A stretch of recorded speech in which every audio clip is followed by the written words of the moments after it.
The Panama Canal, one of the most ambitious engineering projects ever undertaken, stands as a gateway that connects the Atlantic and Pacific Oceans, but its significance goes far beyond the concrete and steel of its locks and channels.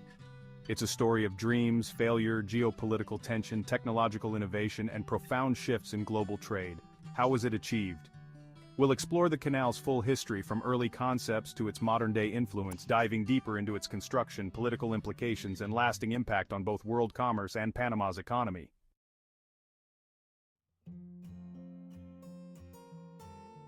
The story of the Panama Canal begins long before the first shovel of earth was moved. In fact, the dream of cutting a passage through the narrow isthmus of Panama dates back to the Spanish explorers and conquerors of the 16th century.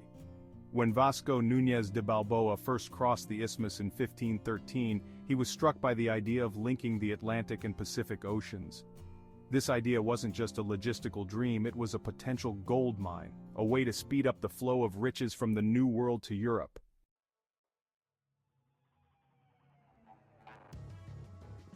Fast forward to the 19th century, and the idea of an interoceanic canal was reignited, especially after the success of the Suez Canal in Egypt in 1869. The French, led by the visionary engineer Ferdinand de Lesseps, who had overseen the Suez project, set their sights on Panama. They envisioned a similar feat of engineering that would connect the Pacific and Atlantic, revolutionizing trade. But Panama's geography posed different and significant challenges.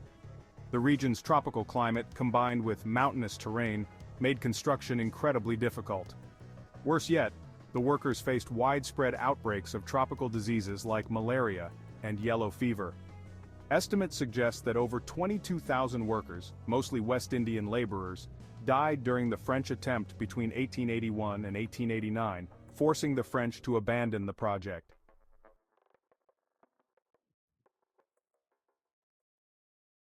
After the French failure, many believed the dream of the canal was lost. But the strategic importance of such a waterway had not diminished, especially for the United States. By the early 1900s, the U.S. had become a growing economic and military power, and a canal through Panama was seen as crucial for both national security and trade. Construction of the canal began in 1904 under the direction of the U.S. Army Corps of Engineers, led by Colonel George Goethals.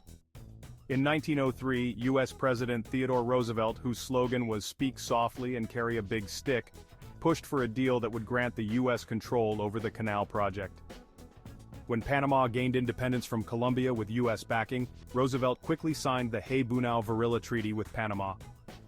This gave the U.S. control over a 10-mile-wide zone in completely crossing the country where the canal would be constructed. The American team learned from the mistakes of the French, tackling both the engineering challenges and the deadly diseases that had once plagued the workforce. The scale of the construction was immense. Thousands of workers labored to clear jungles, dig through mountains, and create a series of locks to lift ships from sea level to the canal's higher elevations. The creation of the artificial Gatun Lake, an essential part of the canal's design, was one of the most impressive engineering feats of the time, requiring the construction of one of the largest dams in the world.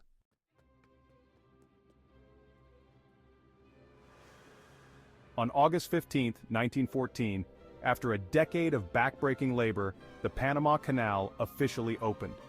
Ships from around the world could now traverse from the Atlantic to the Pacific in just a few days, rather than spending weeks navigating the perilous southern tip of South America. The canal was a triumph of American engineering, but it was also a geopolitical milestone, making the U.S. the dominant power in the Western Hemisphere. With many Panamanians calling for control of the canal, in the 1970s took a bold stand for national sovereignty, which set a timetable for the transfer of control over the canal to Panama by the end of the century. And Panama's own interests were often sidelined.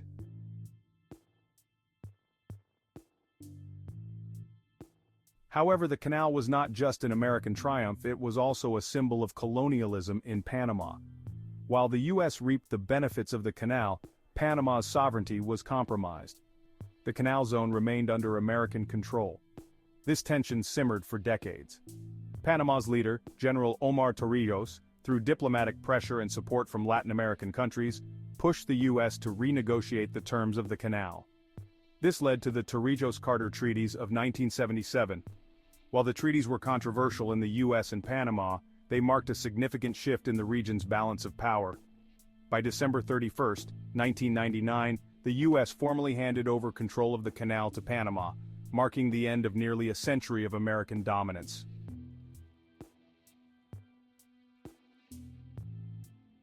In the years following the handover, Panama took full ownership of the canal, using the revenue from tolls to fuel its economic development.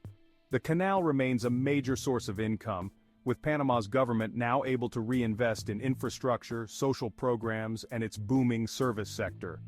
One of Panama's most ambitious projects in the 21st century was the expansion of the canal. The introduction of the third set of locks in 2016, designed to accommodate much larger ships, known as Panamax vessels, was a game-changer. This expansion allows the canal to handle the growing traffic of megaships that dominate today's global trade routes, particularly those traveling between Asia and the Americas. Today, the Panama Canal is more important than ever. It facilitates roughly 6% of global trade, connecting major economies in North America, Asia, and Europe. The canal's strategic position makes it a vital link in the supply chains that keep the world's economy running. For Panama, the canal is not just an economic asset, it is the cornerstone of its economic strategy. The revenue generated from tolls makes up a significant portion of the country's GDP, allowing Panama to strengthen its financial sector and invest in other industries such as logistics, banking, and tourism. The canal also attracts global companies that use Panama as a hub for regional trade.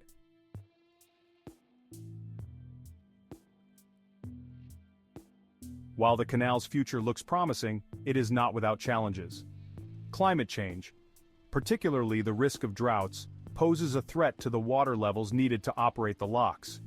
Moreover, as trade patterns evolve, Panama must stay ahead of competition from other emerging trade routes, such as the Arctic shipping lanes, and new ports in Africa and Asia. New technologies like autonomous vessels, and innovations in shipping logistics could change the way goods are transported across the world, possibly reducing reliance on the canal. And yet, the canal's unique geographic advantage means it will likely remain a central piece of global trade infrastructure for decades to come.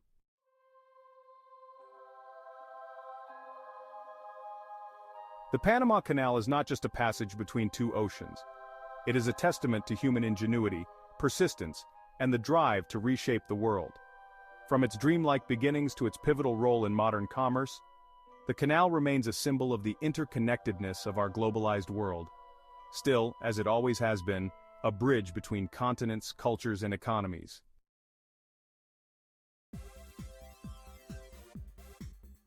Thank you for watching. Don't forget to like, comment, and subscribe for more.